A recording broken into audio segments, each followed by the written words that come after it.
ఇక్కడికి వచ్చితే ఈ కార్యక్రమం చూస్తుంటే ఇది పీపుల్స్ ప్లాజా కాదు, ఫ్లవర్స్ ప్లాజా అన్నట్టుగా మొత్తం వివిధ రకాల పుష్పాలతో మా ఆడబిడ్డలందరూ కూడా అత్యద్భుతంగా అలంకరణ చేసి తీసుకొచ్చి ఇక్కడ బతుకమ్మ ఆడుతుంటే చాలా గొప్పగా అనిపిస్తున్నది.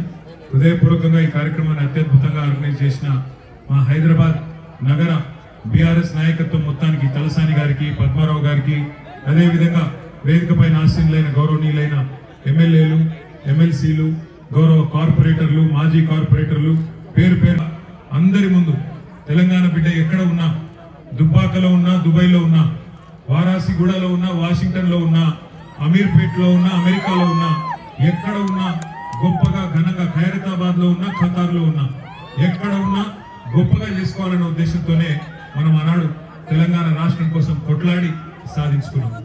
సరే, ఆ పోరాట క్రమంలో వందల మంది పిల్లలు పూలను చూస్తుంటే ఒక్కొక్క అమరుడు నవ్వుతున్నట్టుగా మనందరికీ కూడా తెలంగాణ సాధిస్తున్న ప్రగతి పట్ల సంతోషంగా ఉన్నట్టుగా అనిపిస్తా ఉన్నది. మరి నిజంగా కూడా హృదయపూర్వకంగా వాళ్ళ పక్కనే పద్మారావు గారు చెప్తా ఉన్నారు, ఒకనాడు తెలంగాణ రాష్ట్రం ఏర్పడక ముందు తెలంగాణ భాషలో దేకిలేంగే పాటకు కూడా మా ఆడబిడ్డలు ఏమీ తగ్గకుండా ధీటుగా మళ్ళీ కేసీఆర్ గారిని ముఖ్యమంత్రి చేసేదాకా, తెలంగాణ తల్లి చేతి నుండి బతుకమ్మను తొలగించిన దుర్మార్గుణ్ణి ఇక్కడ నుంచి తరిమి కొట్టేదాకా, తెలంగాణ తల్లి చేతిలో తిరిగి బతుకమ్మను పెట్టేదాకా మన పోరాటం ఆగొద్దు.